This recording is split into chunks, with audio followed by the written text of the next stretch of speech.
Եթերում սուրանկյունն է, որի նպատակը արդարության բացահայտումն է, որովհետև լավ է արդար գործի ծառա լինել, քան անարդարի տեր։ Ես Վայա Ղազարյանս եւ Սուրանկյան ստեղծագործական խումբը բարի ուշ երեկո ենք մաղթում ձեզ։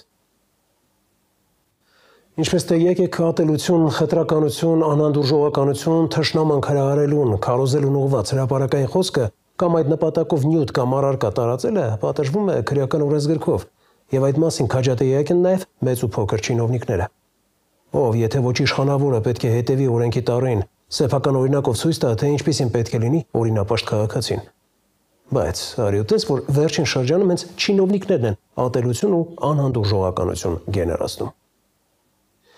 Որովե կոնկրետ օրինակ չեմ ներկայացնի։ Նախ որպեսզի ակամա ատելության եւ անհանդուրժողականության խոսքը ավելի մեծ լսարանի առաջ չտարածեմ, ու հետո հասարակությանը սևերի ու սպիտակների բաժանող ինքնակայացման անհաջող փորձեր անող որևէ մեկին փիլիսոփայելու հավելյալ հնարավորություն չընձեռեմ։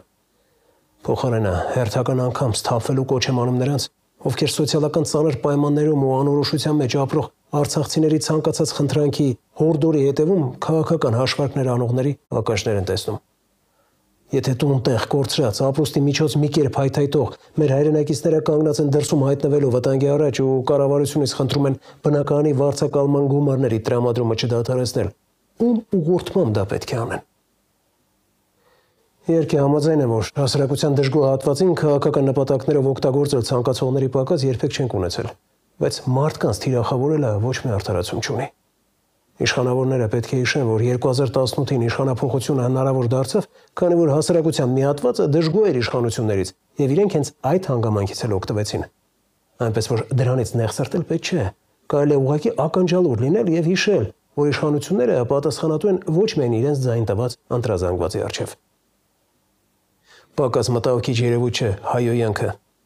Մասնագիտության բերումով հետևում եմ ոչ միայն լրահոսին, այլև սոցցանցերին եւ կարող եմ ասել, որ հատկապես TikTok-ում հայոյանքը նորմ է դարձել։ Իրենից ոչինչ չներկայացնողը մեկ այլ օգտատիրոջ հասցեին կարող է վերջին հայոյանքը հնչեցնել, առանց մտածելու, որ իր երեխաները եւս կարող են այդ տեսանյութը դիտել։ Թեև ինչի մասին է խոսքը։ Ամենայն հավանականությամբ տանն էլ այդ բառապաշարը օգտագործում։ Խելագարվել կարելի է, թե ինչպես դեգրադացվեց մեր հասարակությունը։ Հայաստանի վաստակավոր արտիստ Դավիթ Հակոբյանն է սուր թեմայի այսօրվա հյուրը։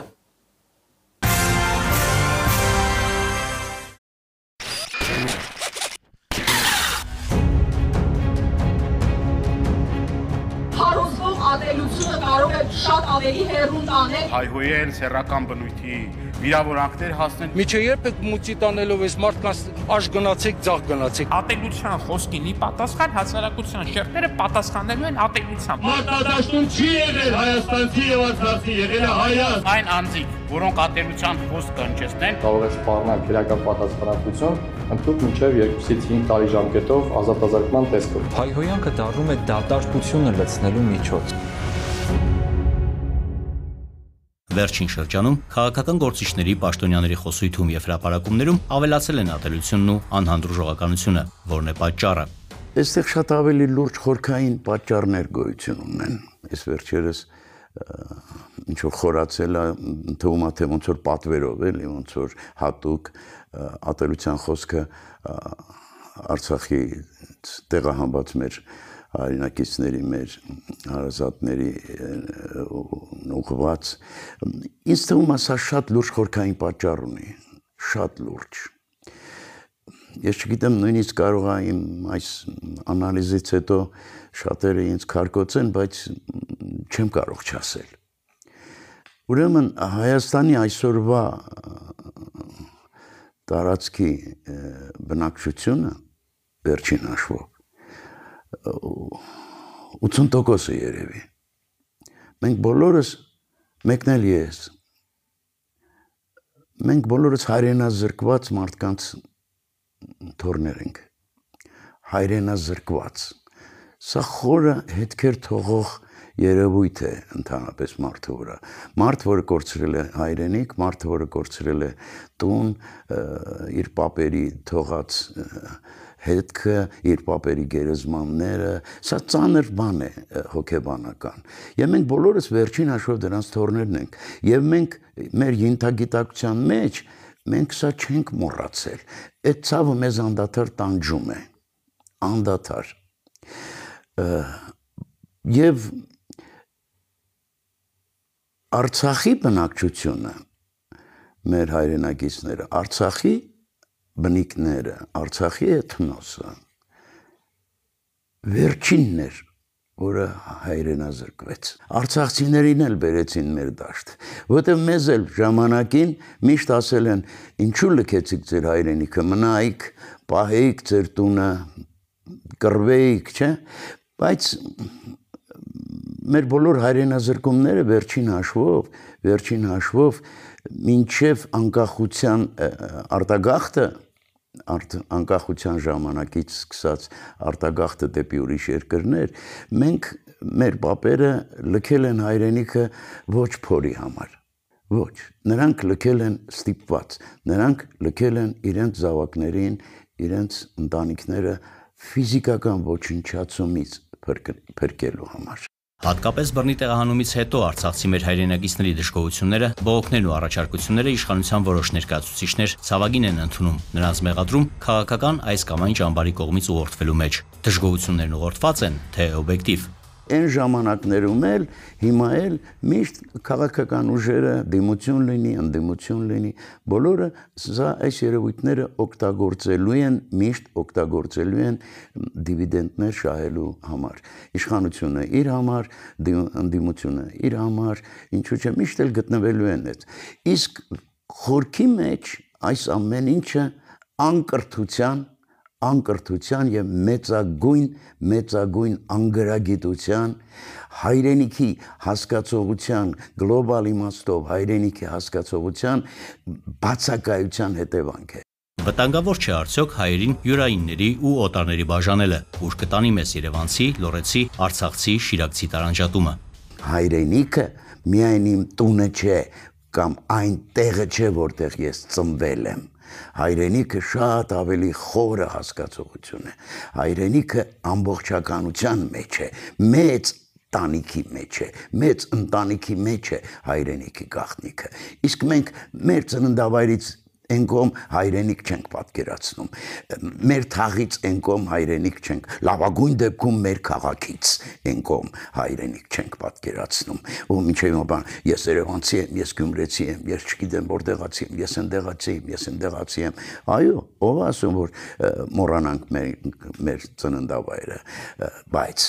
այդպես չի, հայրենիքը դա չի։ Ինչ է նշանակում, այսինքն մնայիք կռվեիք, այսինքն եթե վաղը Աստված չանի հյուսիսից արձակվեն, ենթադրենք Տավուշի շրջանից, մենք դի բոլորս նստենք նայենք, Տավուշեցիներ գնացեք զոհվեք, այնտեղ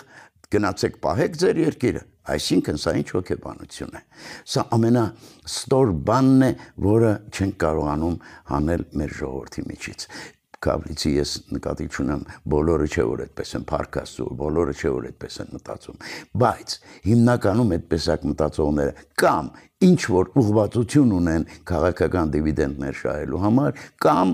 պարզապես անկիրթ, անգրագետ,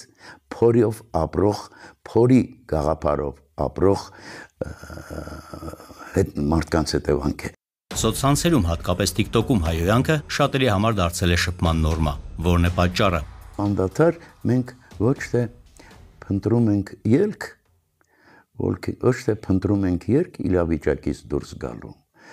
որը կարծում եմ ցանկացած խելացի մարդ այդպես պետք է վարվի։ Ցանկացած խնդիր, երբ որ հիմա հայտնվել ենք մի իրավիճակում, փոխանակ ելք փնտրենք իրավիճակից, անդադար փնտրում ենք մեղավոր։ Ով էր մեղավոր, որ մենք հայտնվեցինք այդ իրավիճակի մեջ։ Այնինչ պետք է ելք փնտրել, ոչ թե մեղավոր։ Մեղավոր երբեք չենք գտնելու։ Ես քեզ եմ մեղադրելու, դու ինձ, այն մեկը այն մյուսին, որովհետև այդ մեղքի զգացողությունը այնքան խորը ծանր վերք է առաջացնում, որ ամեն մարդ ի վիճակի չէ կանգնել ու ասել, այո, ես սխալ էի։ Ինչպես պայքարել հորի այս երևույթի դեմ, օրինակ TikTok-ը Հայաստանում արգելափակելը հարցի լուծում է, թե հայհոյախառ բառապաշարը արմատախիլ անելու այլ մեխանիզմներ կան։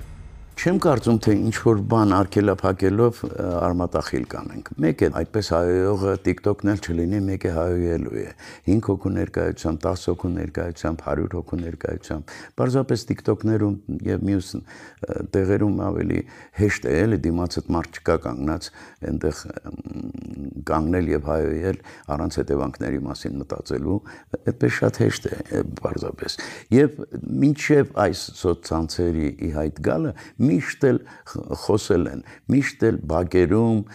աշխատավայրերում, ժողովրդական հավաքների ժամանակ, միշտ էլ մարդիկ բամբասել են, միշտ էլ ասել են, պարզապես մենք չենք լսել է այդ 20-25 հոգին։ Սա միշտ է եղել։ Այնպես չի, որ նոր Facebook-ը հայտնվեց, դրա համար հանկարծակի մեր եւ եկեղեցականները, եւ իշխանությունները, եւ ընդդիմությունը դարձան սրիկա։ Ոչ։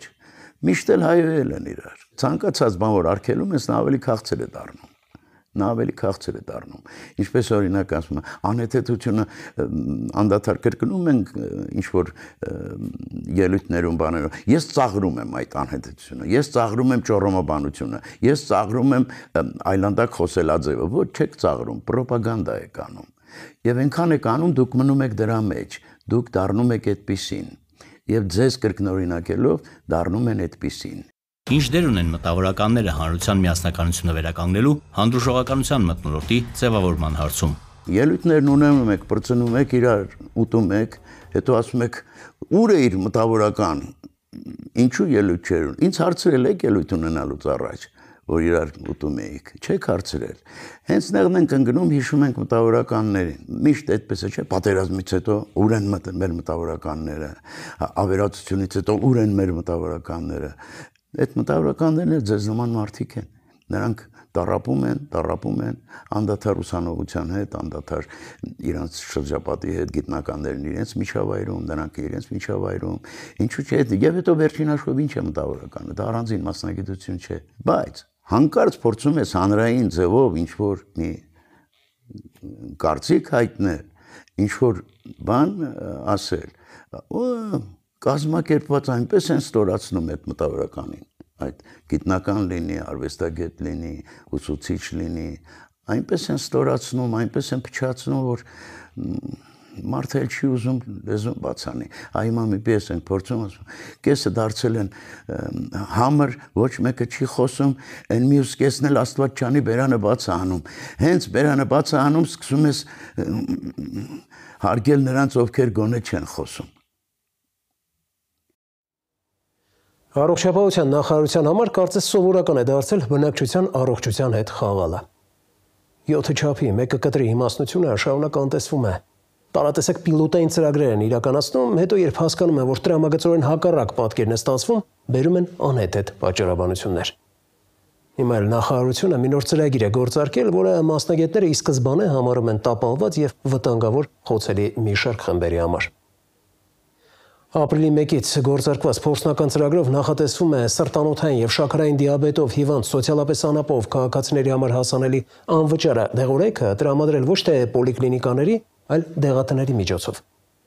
Ծրագրին միացող դեղատները պետք է պայմանագիր կնքեն առողջապահության նախարարության հետ, անվճար կամ զեղչով սպասարկեն քաղաքացիներին, վերջում էլ նախարարությունից փոխհատուցում ստանան։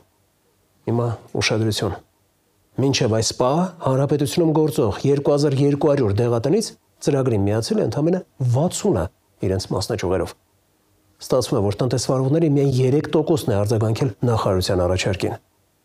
Հարց կառաջանա, ինչու՞։ Ասում են, թե նախարարության առաջարկած գնացուցակը խելքին մոտ չէ։ Ասենք դեղ կա, որի ինքնարժեքը կազմում է 5500 դրամ, նախարարությունը պատրաստ է դրա համար վճարել 4500 դրամ։ Ակամա մտաբերեցի բժշկական հաստատություններում պետպատվերի շրջանակում հիվանդների բուժման պատմությունը։ Ասենք 250,000 դրամ արժողության վիրահատության համար պետությունը փոխանցում էր 180,000։ Բուժհաստատություններն էլ ստիպված հիվանդի հետ նվիրատվության պայմանագիր էին կնքում պակաս գումարը լրացնելու նպատակով։ Դրանից հետո այդ հաստատություններում ստուգումներ իրականացրեց պետական վերահսկողական ծառայությունը ու նվիրատվության պայմանագրերը անօրինական համարելով անարգանքի սյանը գամեց հիվանդանոցների ղեկավարներին։ Վարչապետն էլ երևույթի անթույլատրելիության մասին ելույթ ունեցավ, որից հետո համապատասխան կառույցները լծվեցին նվիրատվությամբ ստացված գումարները վերադարձնելու գործին։ Հիմա հարց. բացի չինովնիկների հետ խնամի ծանոթ բարեկամական հարաբերություններ ունեցողներից, այլ դեղատներ կմասնակցեն այս գործընթացին։ Էդուարդ Պողոսյանի տեսանյութը վերնագրել ենք անապահովությունը պատիժ։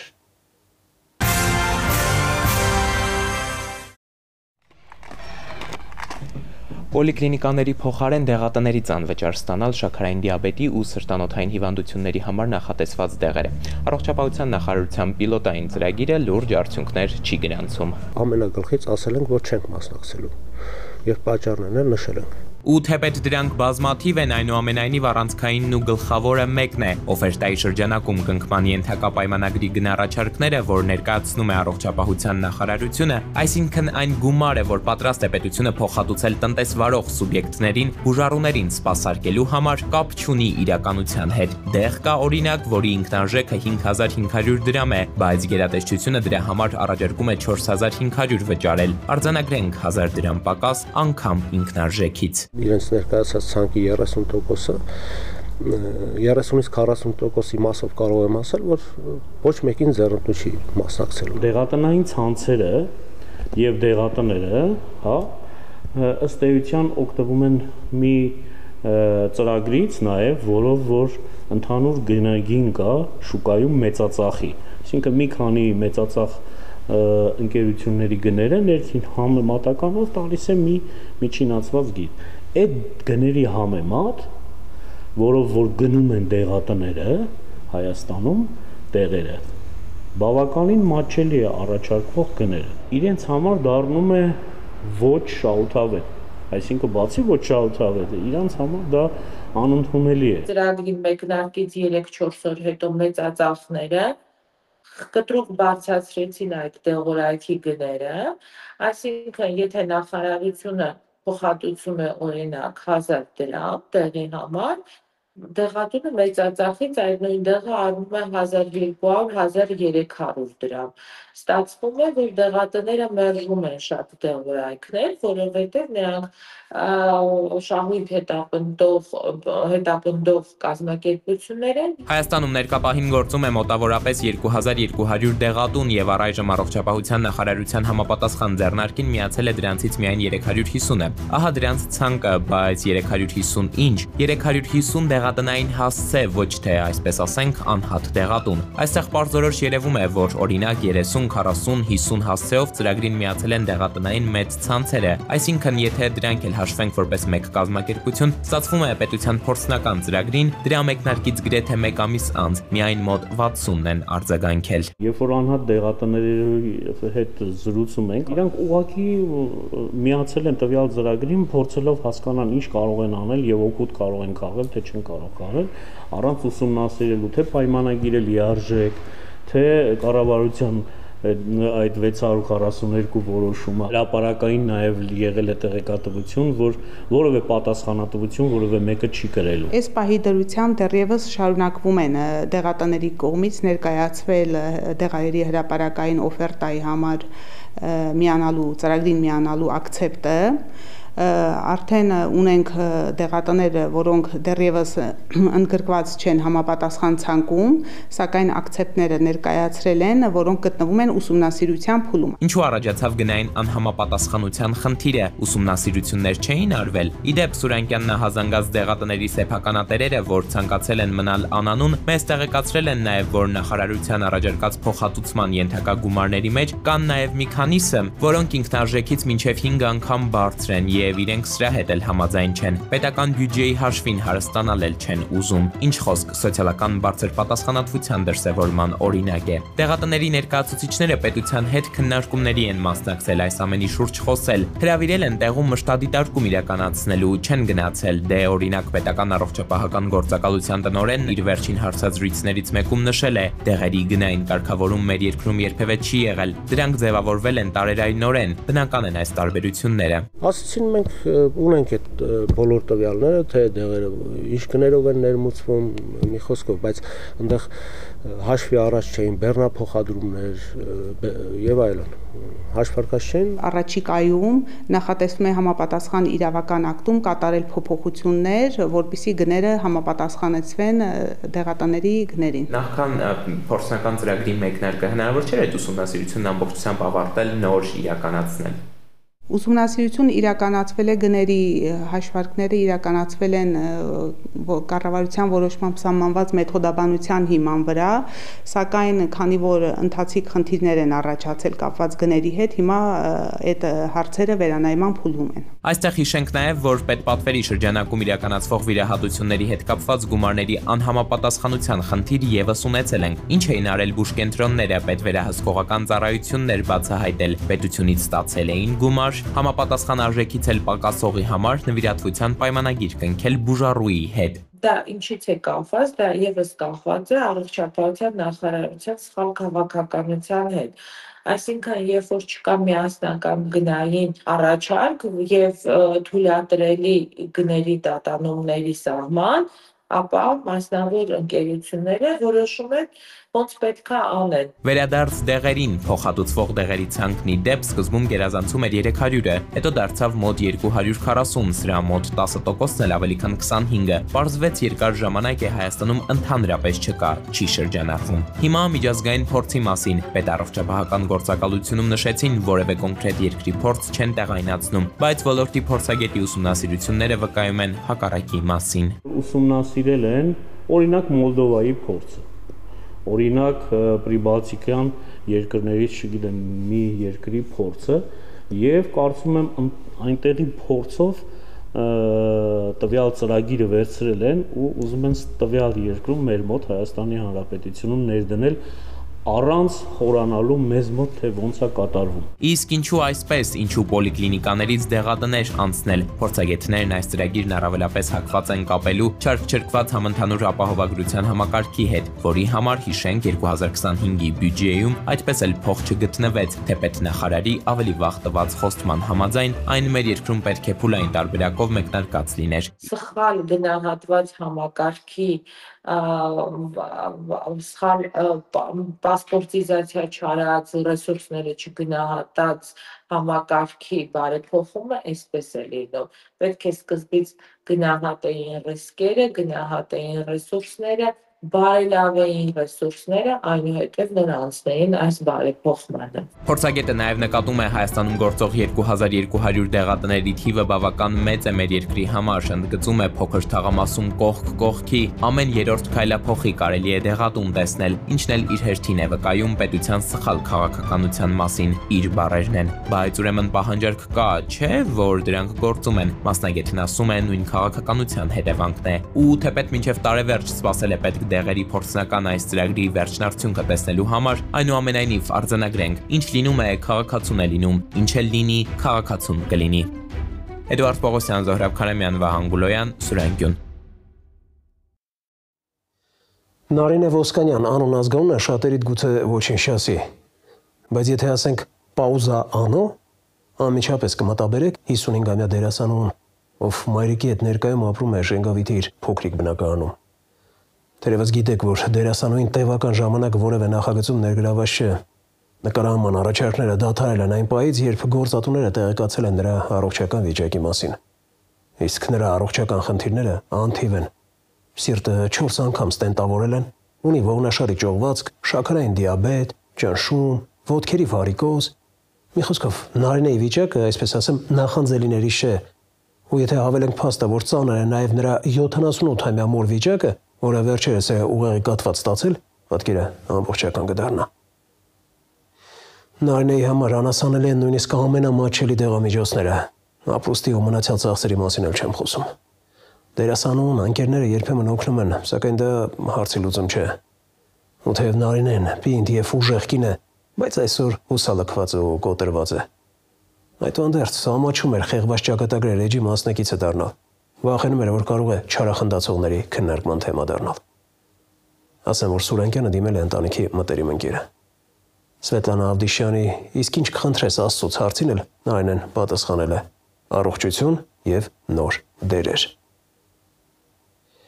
Ներկայացնում եմ անապահով, բայց պատվախնդիր տեսանյութը։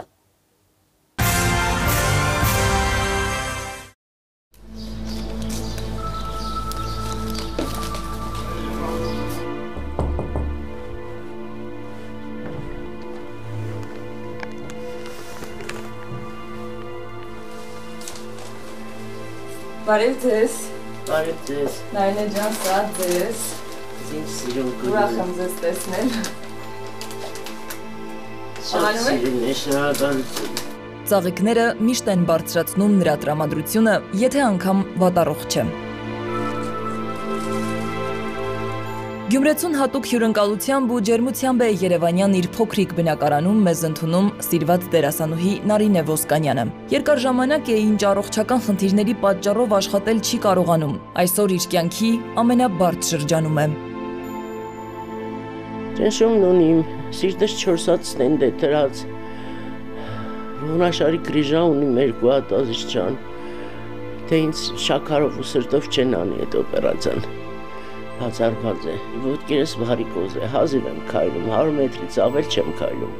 որտև համ ոտքերս է ցավում, համ մեջքս։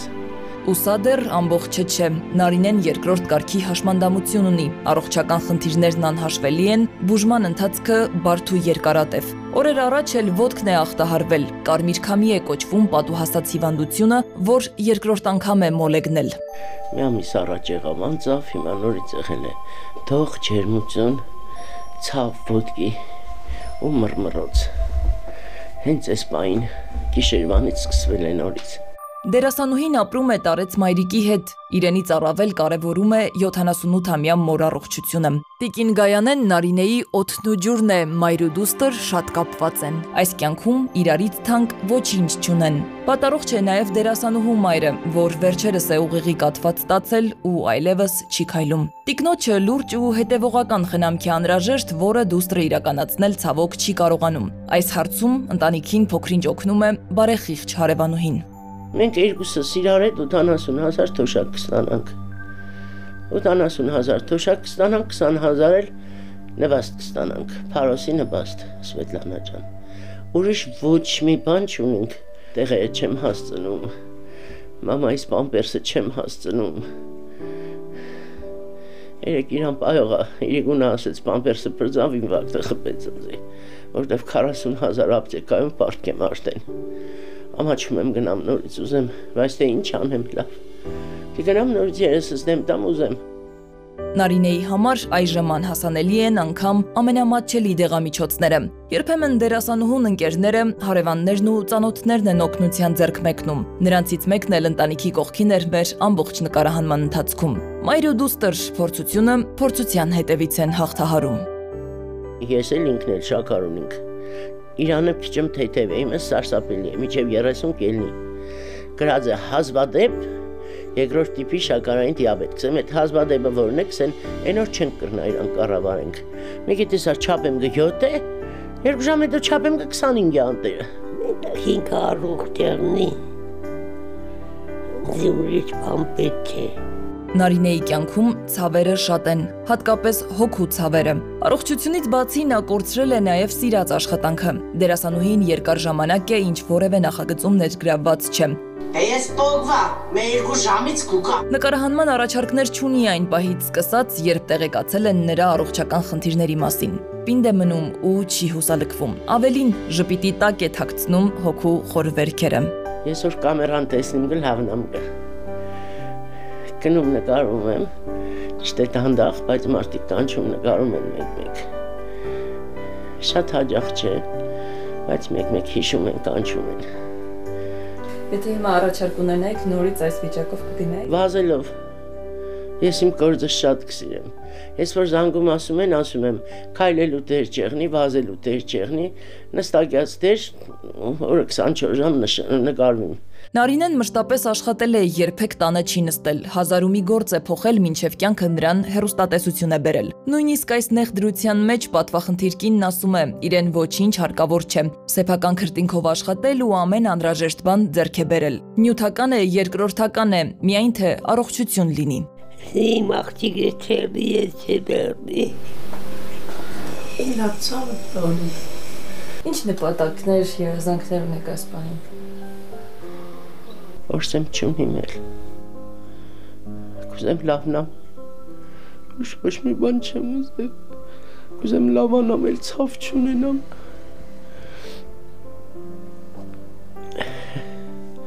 Ու շուշուտ նկարվիմ։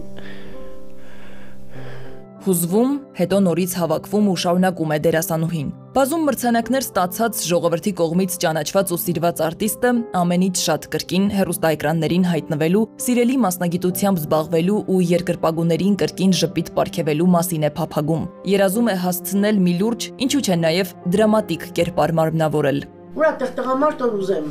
Մեկը կարիգը ներվայնանալ գխի, ինչ ա եղեցի, բալամ շատ նիարես։ Ուզում եմ մի հատ լուրջ դեր խաղամ։ Լուրջ, լրիվ լուրջ։ Երազանքս է դեռ մի հատ լրիվ լուրջ դեր խաղամ։ Շատ պատվոգներ ունեմ Երիսկից Կրասնոդարսկի կրայից։ Միս գրացիա պատվոգիր եմ բերել։ Ամենադժվարը ծիծաղեցնելն է։ Եթե դա կրնաս, ուրեմն լուրջ դերն ինչ է որ չխաղաս։ Նարինեի տանը մի մեծ անկյուն էլ կտեսնես առանձնացված սրբապատկերներով, որտեղ հաճախ իր աղոթքն է բարձրացնում առ Աստված։ Նախ մայրիկի, ապա իր համար է առողջություն խնդրում, հետո նաև հայրենիքի ու հայրենակիցների համար աղոթում։ Հավատում է, որ ամեն բան ի վերջո լավ է ավարտվելու։ Համոզված է, եթե ինչ-որ բան վատ է ավարտվել, նշանակում է դեռ վերջը չէ։ Վստահ է, որ ապաքինվելու ու նորից վերադառնալու է հեռուստաէկրաններ։ Սվետլանա Ավդիշյան, Վահան Գուլոյան, Սուրանկյուն։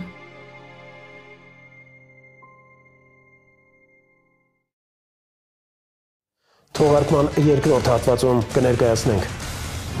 Մեր են մուծում օրենքի խախտումը։ Էլեկտրամոբիլ գնել ցանկացողները սկսեցին ահազանգել, դժգոհել։ Այդ ընկերություններին մենք կզրկենք լիցենզիաներից։ Ավտոներկրմամբ եւ վաճառքով զբաղվող ավտոդիլերները ֆիզիկական անձանց անունով մեքենաներ են ներկրում։ Ֆիզ անձանց համար կոփա չի։ Քվոտաների բաշխումը սխալ է։ 3000 իրավաբանական անձերի մաքսային առավելությունը տրված է միայն իրենց։ Առաջարկում է կառավարությանը վերանայել դիլերներին եւ ֆիզիկական անձանց տրված սահմանաչափը։ Երբ կվերանային ատվածը։ Ձիաուժերը հաշվելու դեպքում էլ ըստ վարորդների անարդար մոտեցում է դրսևորվում։ Ներկրում են նույն տարեթվի, նույն ձիաուժով մեքենաներ, սակայն վճարում են տարբեր չափերի գույքահարկեր։ Պատճառը կրկին դրանց համար բարձր ձիաուժ դիտարկելն է։ 200,000 գույքահարկը վճարում է 800,000։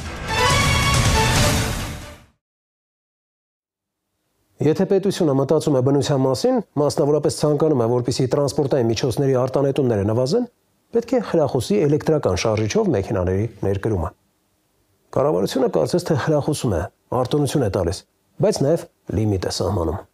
Ասենք ներմուծման համար մաքսատուրքի 0% արտոնությունն այս տարվա համար սահմանվել էր 8000 էլեկտրոմոբիլի հաշվարկով, որից 3000-ը պետք է ներկրեին դիլերները, 5000-ը ֆիզիկական անձինք։ Բայց արիոտես, որ այս տարվա առաջին 2 ամսում ֆիզիկական անձանց համար սահմանված 5000-ի քվոտան սպառվեց։ Դիլերները այդ ընթացքում ընդամենը 300 մեքենային ներկրել։ Մի կողմ թողնենք կասկածները, որ դիլերները մեքենաները ներկրել են ֆիզիկական անձանց անունով, այդպիսով սպառելով շարքային քաղաքացիների համար նախատեսված քվոտան։ Տրամաբանական հարցեր են առաջ գալիս։ Ինչու են տարանջատում եւ 3000 մեքենայի քվոտա տալիս դիլերներին։ Ինչու են ընդամենը 8000 էլեկտրոմոբիլի համար սահմանում մաքսատուրքի արտոնությունը։ Եթե ցանկանում ենք բնապահպանական խնդիրներ լուծել, ինչու 8000-ի փոխարեն սահմանել օրինակ 28000։ Հասկանալի է, որ 1000 մեքենայի հաշվարկով պետբյուջե մոտ $1 միլիոն մաքսատուրք է փոխանցվում, բայց ո՞րն է առաջնահերթությունը։ Աղտոտված օդի ըստ այդմ մարդկանց առողջության խնդրի լուծումը, թե բյուջեի մուտքերը։ Թեև օդի աղտոտման պատճառով առողջական խնդիրներ ձեռք բերող քաղաքացիները դեռ վճարելով բուժման համար ավելացնում են բյուջեի մուտքերը։ Արտոնություն սահմանողները նաև գիտեին, որ քվոտան սպառելու են հիմնականում նախորդ տարեվերջին ներմուծված ավտոմեքենաները։ Ըստ այդմ 8000-ից ավելի մեքենաների համար քվոտայի սահմանման անհրաժեշտությունը կանխատեսելի էր արդեն նախորդ տարի։ Ինչ պետք է անել ստեղծված իրավիճակում, մանավանդ որ գործադիրում գիտակցում են էլեկտրոմոբիլների ավելացման դրական մյուս կողմերը։ Նկատի ունեմ նոր լիցքավորման կայանները, դրանց հարևանությամբ սրճարաններն ու հանգստի գոտիները, որոնք պետբյուջեի հավելյալ մուտքեր են ապահովելու։ Այս եւ այլ հարցերի պատասխանները Նայիրի Մուրադյանի «Վարդ տնկեցի, փուշ քաշեցի» տեսանյութում։ Տարվա սկզբին հայտարարվեց, առանց մաքսավճարի Հայաստանին 8000 քվոտա է հատկացվել էլեկտրոմոբիլ ներմուծելու համար։ Դրանցից 5000-ը ֆիզիկական անձանց համար էր, 3000-ը այսպես կոչված պաշտոնական ներկայացուցիչ հանդիսացող դիլերների, որոնք էլեկտրոմոբիլ են գնում եւ ներմուծում անմիջապես արտադրողից։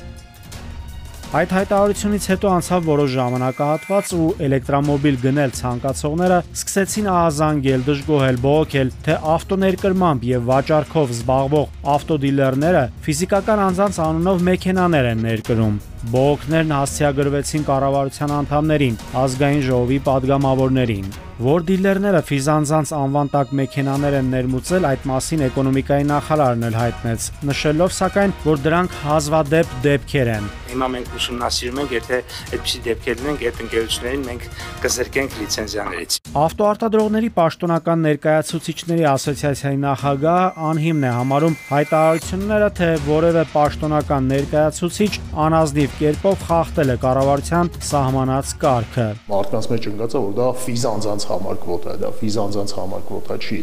Դա ցանկացած այլ մյուսների համար է, որոնք պաշտոնական ներկայացուցիչ չեն։ Այսինքն որոնք մեքենաները չեն բերում արտադրողից, բերում են պայմանական ինչ-որ չինական վերավաճառողից, պաշտոնական ներկայացուցիչները չեն գնում այլ բրենդերի ավտոմեքենաներ բերում, հա, ասենք ես որպես չգիտեմ նետայի պայմանական ներկայացուցիչ չեմ գնում BYD բերել, որովհետև հետո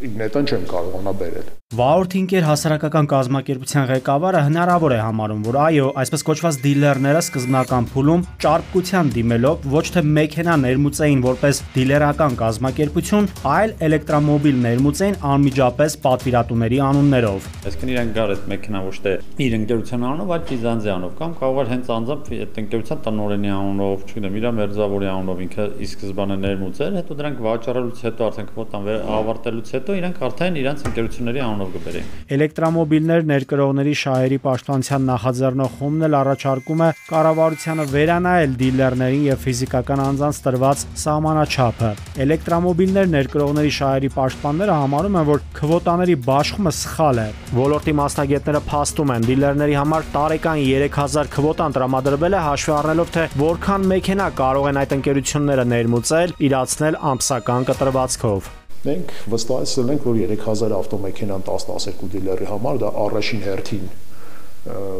նվազագույն տենց սահմանված բանն է, հնարավոր դրամաբանական ծավալն է, որ այդքան կներմուծվի, որովհետև ամեն մեկը նաև պլան ունի։ Դա միայն ցանկության խնդիր չի։ Մարտի վերջի կամ ապրիլի տենց առաջի օրերի դրությամբ համարը 600-ն է տենց մոտ սպառված եղել։ Իսկ 2400-ի կարգի, չէ, հիմա էլ է սպառվում, անընդհատ սպառվում է, ես այս թիվը այս բային չգիտեմ, բայց ամիսը մոտապես այդ 250-300-ով սպառվում է։ Երևի ես 2000 մնացած կլինի, բայց հաշվեք մենք ունենք մայիս, հունիս, օգոստոս, սեպտեմբեր, հոկտեմբեր, դեկտեմբեր, 8 ամիս դեռևս արժևում ունենք, այդ 2000-ը բացարձակ այն թիվը չի, որը նախ չի սպառվում, որտեղ օրինակ մեր պետական մարմինների տեսանկյունից կա այդ մտավախությունը, որ օրինակ բավարար չսպառեցիք այդ թիվը, ոնց ենք մենք մարդկանց այլևս կոմունիկացնելու, ինչի այդ թիվը, այդ կվոտան կիսատ մնաց։ Այս դեպքում կան մի քանի պաշտոնական ներկայացուցիչներ, որոնք պաշտոնական են մեր երկրում, ոչ բոլորն են իդեպ պաշտոնական, որոնք հիմա ունեն մաքսային առավելություն։ 3000 այդ իրավաբանական անձերի մաքսային առավելությունը տրված է միայն իրենք կարող են բերել ու օգտվել այդ մաքսային առավելությունից։ Մեքենայի սիրահար վարորդների համար կարևոր խնդիր է նաև արտասահմանից ներկրվող էլեկտրոմոբիլների համար վճարվող գույքահարկը։ Ներկրում են նույն տարեթվի, նույն ձիաուժով մեքենաներ, սակայն վճարում են տարբեր չափերի գույքահարկեր։ Էլեկտրոմոբիլների շարժիչի ձիաուժերը հաշվելու դեպքում էլ ըստ վարորդների անարդար մոտեցում է դրսևորվում։ Չկա հաշվարկի հստակ կարգավորում։ Այո, դիտարկել են 420 ձիաուժ, դա երկու շարժիչի մասին է։ Բայց էլի շատ է։ Այո, որտեւ մեքենայի նույն մեքենան Ռուսաստանում գրանցում են 130 ձիաուժ։ Այդ նույնի այո, նույնն էլ էստեղ արվում, եթե ես գնամ օֆիցիալ դիլերից այդ մեքենան գնամ։ ԻԱՏՄ կարգավորումներով էլեկտրոմոբիլների ձիաուժը հաշվում է առաջին 30 րոպեներին միջինացված հզորությամբ։ Հայաստանում դա հաշվի են առնում, եթե պաշտոնական դիլերից են գնում մեքենա, եւ նա տալիս է տեղեկանք, որ տվյալ մեքենան գործարանում է արտադրվել։ Որպեսզի այդ ամեն ինչը հստակ լինի, այդ մեքենաները պետքա այդ տվյալները արտացոլվում են սերտիֆիկատների մեջ։ Եվ քանի որ այն մեքենաները, որոնք ներ են մուծվել Չինաստանի շուկայից, ըստ էության ներ են մուծվել օրենքի խախտման, այդ մեքենաները սերտիֆիկացված չեն Հայաստանում։ Մարդիկ, ով գնում են օֆիցիալ ներկրողից, դիլերից, վճարում են ասենք 200,000 գույքարկ, այդ նույն մեքենան դու գնում ես, դու քո համար բերում ես, 200,000 գույքարկի տեղը վճարում ես 800,000 գումար։ Որովհետև ասենք թե 650 ձիաուժ այդ մեքենայի խոսքի վերցնենք հզորությունն է,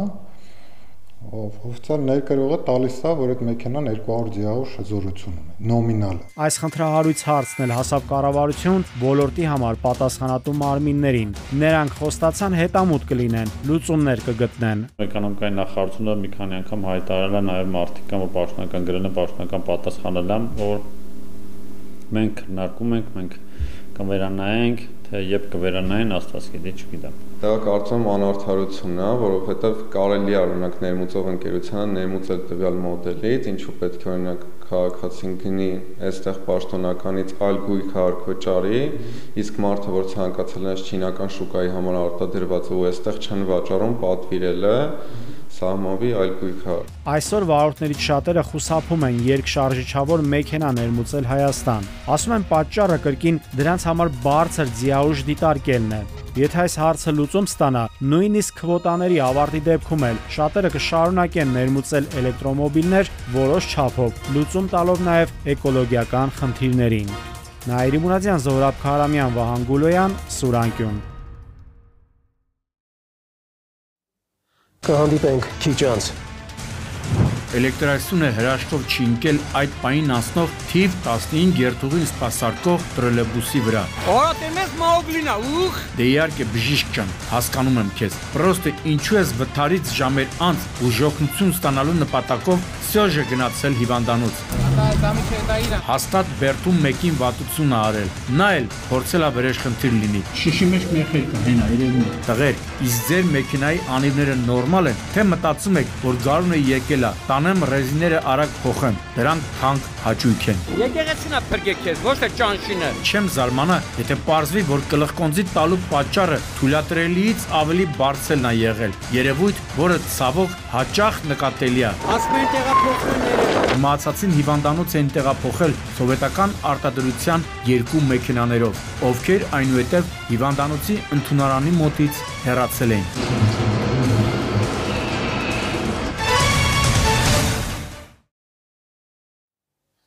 Քանից զգուշացրել ենք, որ հատուկ ազդանշանը ու փարոսիկներ միացրած շտապօգնության մեքենային պետք է զիջել։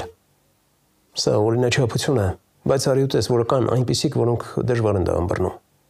Թեպետ հանուն արդարության պետք է ասել, որ հատկապես խաչմերուկներում շատ հաճախ լինում են վիճելի իրավիճակներ։ Թե ինչ է իրականում կատարվել Կոմիտասի պողոտա Վաղարշյան փողոցի խաչմերուկում կպարզի նախաքննությունը, բայց փաստն այն է, որ օգնության շտապողներին եւս օգնություն է պահանջվել։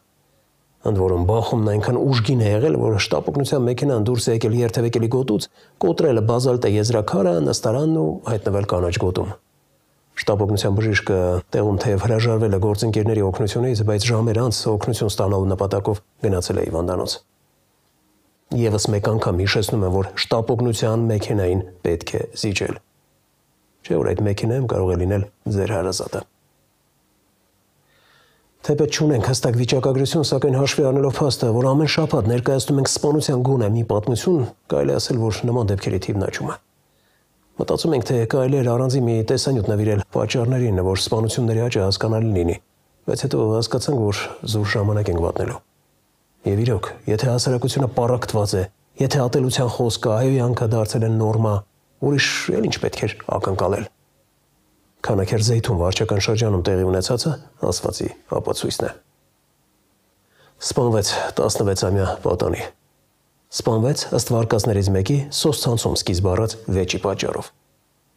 16 եւ 19 տարեկան հարազատ եղբայրները հենց որոնց էլ կասկածում են դեռասի սպանության մեջ մարմնական վնասվածքներով տեղափոխվել էին հիվանդանոց, որտեղ էլ իրավապահները նրանցից մեկին կանոնավորել էին։ Չգիտեմ, էլ ինչ ողբերգություն պետք է տեղի ունենա, որ հանրությունն արթնանա լեթարգիական քնից եւ հասկանա, որ ատելությունն ու անհանդուրժողականությունը երբեք լավ տեղ չեն տանում։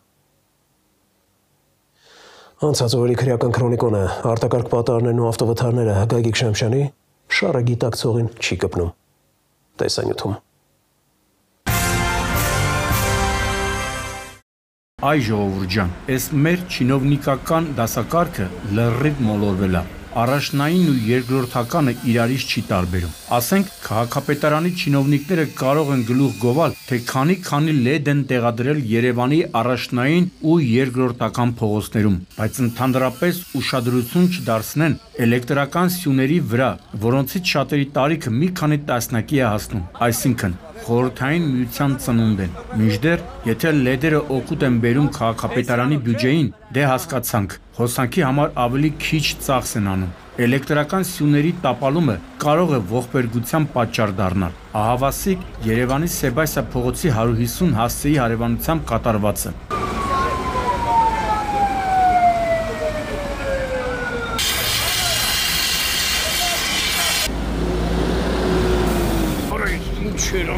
Դու ես շատ գիտեմ ինչ էր ժողովուրդ ջան, երկխաղ լույսի աշխատակիցները էդ օրը ինչպես ասում են շան տանջան քաշեցին, ինչպես տեսնում եք երկաթե էլեկտրասյունը հիմքից կոտրվել եւ կախվել է, մասամբ հայտնվելով ճանապարհի երթևեկելի գոտում, տեսնում եք նաեւ, որ էլեկտրասյունը հրաշքով չի ընկել այդ պահին անցնող թիվ 15 երթուղին սպասարկող տրոլեյբուսի վրա, ինչու՞։ Դե որովհետև էլեկտրալարերն էին պահել։ Ինչ հետաքրքիր է, չէ՞։ Նույն քաղաքապետարանի չինովնիկները սաղորը ասում են, որ այս լարերից պիտի քաղաքը մաքրեն, բայց փաստորեն հենց դրանք են պահել, որպեսզի սովետի ժամանակվա էլեկտրասյունը չհայտնվի տրոլեյբուսի վրա, որ ասում եմ սրանց մոտ խիարը թարսաբուսնում նեղանում են, թե բա ասեց։ Լարերն է պահել։ Հա, հիմա այն տրոսով են պահում արդեն։ Այսինքն պետք է երթևեկություն դադարեցվի, չէ՞ ժամանակ, հա? Չէ։ Օրա տերմես Մաուգլինա, ուխ։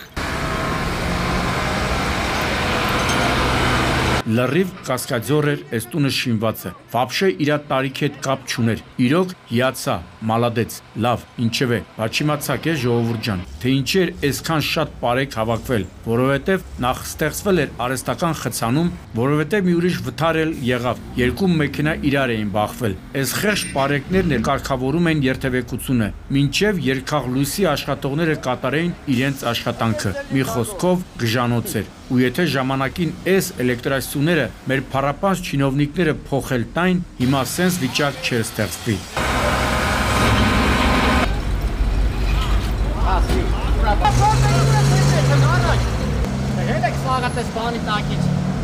Այս մեր շտաբօգնության ծառայության ավտոպարկը շարունակում է հաջողությամբ դատարկվել։ Այս վերջերս չկա մի թողարկում, որը շտաբօգնության մեքենայի մասնակցությամբ վթարի դեպք չներկայացնենք, կամ հավեսով նավսել են, կամ ինչքան դիլետանտ կա, դրանց են ընդունում գործի, կամ էլ ինչպես նախորդ տեսանյութում ասեցի, շտաբօգնության ղեկավարությունը անտեսում է ֆիզիոլոգիական եւ այլ գործոններ ու վարորդներին վերաբերում է որպես ստրուկների։ Ես բոլոր տարբերակներն էլ կդիտարկեի ու շատ արագ, որովհետև ինչպես արդեն ասացի, սրանց մասնակցության վթարները աճում են երկրաչափական պրոգրեսիայով։ Չնայած հանուն արդարության պիտի ասեմ, որ այս դեպքը փոքր ինչ տարբերվում է մյուսներից։ Մարմնական, հա։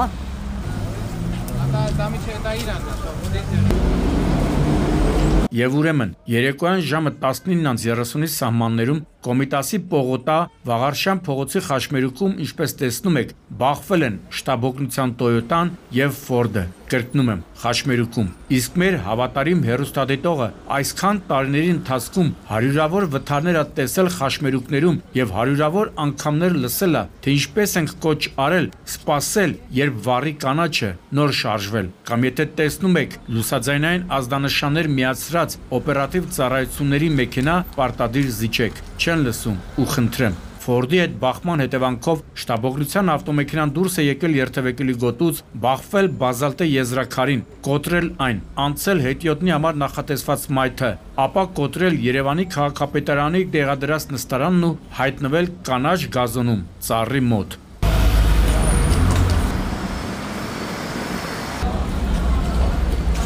Ինչպես նկատեցիք, դեպքի վայր էր հասել շտաբօգնության բժիշկների հերթապահ մեկ այլ խումբ, այսինքն եկել էին դեղ տանողներին օգնություն ցույց տային։ Ասեցին, որ վթարի ենթարկված շտապողնության ավտոմեքենայի բժշկի վիճակը նորմալ է, ինքն էլ չի ուզում էլ գնա հիվանդանոց, դե իհարկե բժիշկ ջան, հասկանում եմ քեզ, պրոստը ինչու ես վթարից ժամեր անց բուժօգնություն ստանալու նպատակով Սյոժը գնացել հիվանդանոց, տնաշեն, մենք ուրիշներին ենք ասում, որ նման դեպքերում անպայման պետք է ականջալուր լինել բժիշկների հորդորներին ու գնալ հիվանդանոց, որովհետև կարող է ներքին պրոցեսներ գնան ու դուք չիմանաք, բայց դու լինելով բժիշկ կրկնում ես նույն սխալը։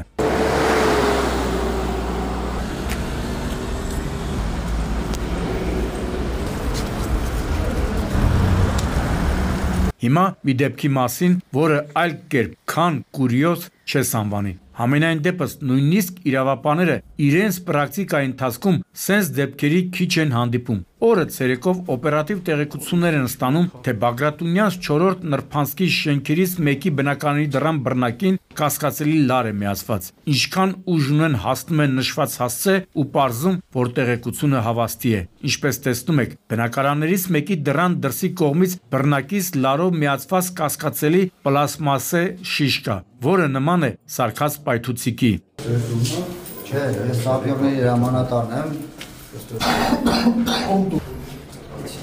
Երևի լավ չի երևում, բայց ասեմ, որ պլաստմասե շշի մեջ բենզին ու մեծ քանակի մեխեր են, առանձին միացված են ցելոֆոնե զանգվածին, որի մեջ արկա է բրոնզանման նյութ, դե արի ու հասկացի, էս ինչ գաղտնիք է։ Ոստիկանները անցան գործի, սահմանազատեցին տարածքը, միջև կհասնեին փրկարար ծառայության սակրավորները։ Պատկերացնում եմ հարևանների վիճակը, երևի մտածել են, հեսա կպայթի, այսքան ռեմոնտները ջուրն ա գնալու։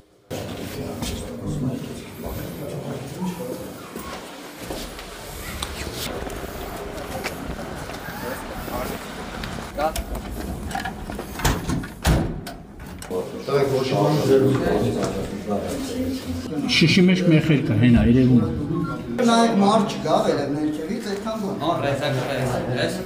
Բնակարանը պատկանում է Արդարադատության նախարարության քրեակատարողական ծառայության գաղութներից մեկի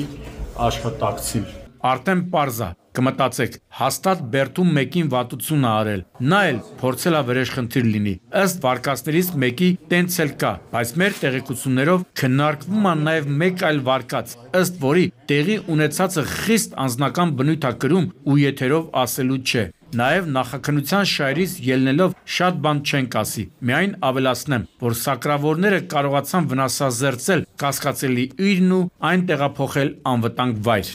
Ապուկա, այսի նյութ է, առարկա չի։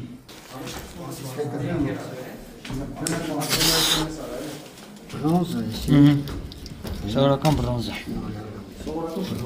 Հələ կպարեք ես պրոստիկա։ Մեջը մեխեր ա լցած։ Բրոնզի փոշա։ Առանձին որ կար ցելոֆանը։ Ցելոֆանի մեջ ֆոլգա է, շշի մեջ բենզին է, կատը մեխեր է։ Ani էսի զուտ որ բայթուն առաջացնի, այս բրոնզը պետք է լինի շշի մեջ։ Հիմա երկու վթար, որոնք մեկը մյուսին նման են, թե բովանդակությամբ, թե ձևով։ Սկսենք Արագածոտնի մարզում տեղի ունեցածից։ Այս բեռնատարների մեջ երևի կամազներից հետո մեր ճանապարհներին ավելի շատ են վթարի ենթարկվում շաքման մակնիշի ծանրաքաշները։ Ու դա երևի թե հասկանալի է, որովհետև իրոք շատ ծանր են, ու ամեն մարդ դրանք չպետք է վարի, չպետք է, բայց դե ինչ վիճակ է ուղևորատարների դեպքում նույնն էլ բեռնատարների։ Խնդրեմ, 43-ամյա Գարիկը ոչ տարել ոչ բերել է տորֆով բարձված բեռնատարով հարթավան Եղվարդ ճանապարհին աստվածընկալի ձոր կոչվող հատվածում դուրս է եկել երթևեկելի գոտուց, բախվել հողաթմբերին եւ կողաշրջվել։ Բայց էսի ո՞նց է դզել, պետք է դադարեն։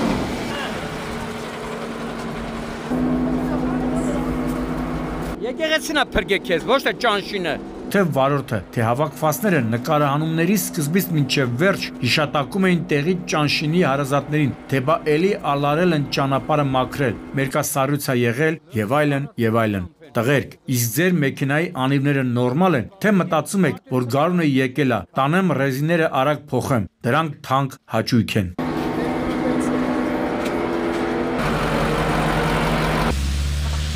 Էսի այնը չպիտի լվա է, պետք է ճանշինը գար։ 100% ճանշին։ Դուք էլ հանկարծ չդուխավորվեք, որ միշտ էլ գլխառատ եք անում կամ փախնում եք ձեր պարտականությունները կատարելուց։ Սաղս էլ գիտենք, նենց որ ինչպես անբան եղել են, նենց էլ կաք։ Այս կատարվածի միակ դրական փաստը այն էր, որ վարորդին ոչինչ էլ չէր պատահել։ Բարեկները նրան ենթարկեցին սթափության փորձաքննության, պարզվեց, որ սթափա։ Դե տենց սթափել գնա ու զակազչիկներիդ բացատրի, թե ինչի իրենց ապրանքը տեղ չհասցրիր, թե ինչի կլխկոնձիդ տվիր, չնայած նրանց այդ պայրը շատ չեն հետաքրքրում, որովհետև նրանց իրենց գումարն է հետաքրքրում։ Ու որպեսի Գարիկ ջան, դու քո նմանները ջարմեն չքաշեք, պիտի ավելի ուշադիր ու զգոն լինեք։ Չի փոքվի, չէ՞ դի որ բարձրացնի։ Դու կարող մարդու բան չի եղել։ Էսա տարավ, արդիբաշի ոսկին տարավ։ Նա չպատրվի, պատրվմա, մի։ Էս էլ դեժավյուն, միայն թե Շաքմանի տեղը զիլ 130-ա, 43-ամյա Գարիկի տեղն էլ 44-ամյա Ռոմիկն է, հա, մի բան էլ տորֆի տեղն էլ տուֆա, տեսակ ինչ լավ ստացվեց, նույնիսկ հանգերը իրար բռնեցին, վայ դե լավ էլի, մի տարբերություն էլ կար, չնայած նույն Արագածոտնի մարզն էր, բայց այս մի դեպքը տեղի է ունեցել Երևան-Գյումրի ճանապարհի Թալին-Սասնաշեն խաչմերուկում, ու քանի որ նկարանումներից պահին ականատես չկար, կասեմ, որ զիլի կողաշրջման պատճառը դեռևս անհայտ է։ Հենա տեղափոխին Երևան, ասում էին, ասում են տեղափոխին Երևան։ Զիլ 130-ա, չէ։ Այս խաչմերուկում միշտ դեպքեր ալեն։ Հեսա իրա հետքերը։ Իհարկե, ասեցին, որ բեռնատարի կողաշրջման պատճառը անհայտ է, բայց դե չեմ զարմանա, եթե պարզվի, որ կլխկոնձի տալու պատճառը թույլատրելիից ավելի բարձրն է եղել, երևույթ, որը ցավոք հաճախ նկատելի է։ Էս էլ ինչ է, մեկ էլ կտեսնես, թե ինչպես են գերծանրաբեռնված բեռնատարները մայրաքաղաքի կենտրոնով առանց համապատասխան ծածկի երթևեկում։ Ժամանակին սենց կարգի երևույթներին շատ խիստ են մոտենում, բայց հիմա էլ չես էլ զարմանում, ով ինչ ուզում անում։ Ոնց որ ասում են, ոչ մեկի էշին թոշ ասող չկա։ Մնում է հավելել, որ վթարի հետևանքով վարորդը միջին ծանրության ախտանիշներով տեղափոխվել է Թալին բժշկական կենտրոն։ Հեռախոսն լավ կոտրվել է խեղճի։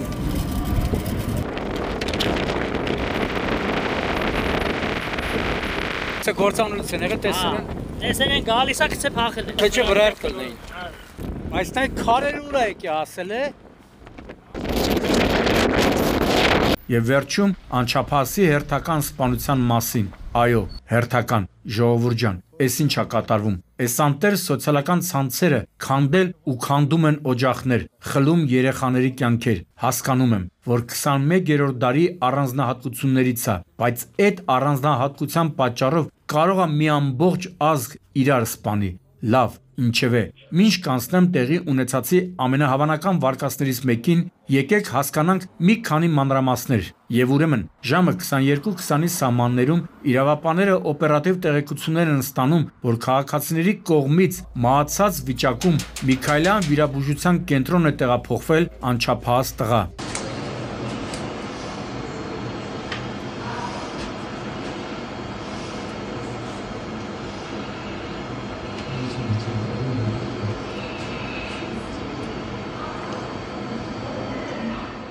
Իրավապանները նաև օպերատիվ տեղեկություններ են ստացել, որ մահացածին հիվանդանոց են տեղափոխել սովետական արտադրության 2 մեքենաներով, ովքեր այնուհետև հիվանդանոցի ընդունարանի մոտից հեռացել էին։ Հիմա արդեն այն վայրում ենք, որտեղ տեղի է ունեցել սպանությունը։ Ավելի կոնկրետ, Քանաքեռում հայտնի Խաչատուր Աբովյանի անվան տուն թանգարանի հարևանությամբ ենք, որտեղ իրավապանները հայտնաբերեցին առնանման հետքեր, ու մինչ քրեական ու համայնքային ոստիկաններն ու պարեկները պարզում էին դեպքի հանգամանքները, Ռիգմոր բժշկական կենտրոնից ոստիկանության Քանաքեռ Զեյթունի բաժին ահազանգ է ստացվում, որ վիրավորում ստացած 2 քաղաքացի են իրենց մոտ տեղափոխվել։ Ստացանք նաև տեղեկություն, որ քրեական ոստիկանության գլխավոր վարչության եւ Երևանի քրեական ոստիկանության վարչության ծառայողները շտաբ մեկնել են նշված բժշկական կենտրոն եւ հերթական օպերատիվ տեղեկություններն էին ստացել, որ կասկածյալները հնարավոր է այնտեղ են։ Միջև ներքև իջե նայել ենք, է։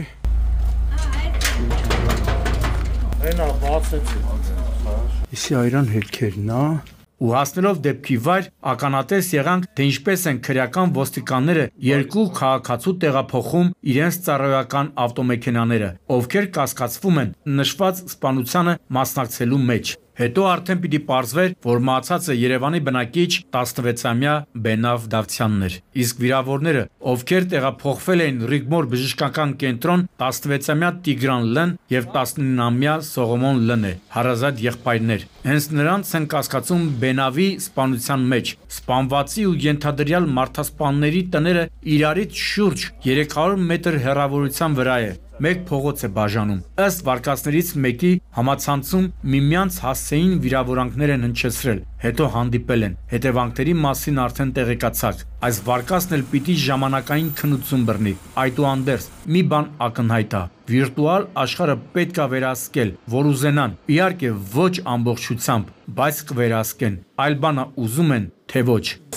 Ապա տարբերություն չկա, լավ մեկի դիստրիկտը մեկին էլ է, բայց հել եկեք դա չկա։ Այստեղ դուել եմ դենես, տրեք։ Հա։ Գագիկ Շամշան, Սուրանկյուն։ Այսքանը գործով զորանանք եւ առողջ հոգով ու լուսավոր մտքով առաջ շարժվենք։ Կհանդիպենք մայիսի 4-ին ժամը 22-ին։ Աստված պահապան հայազգին։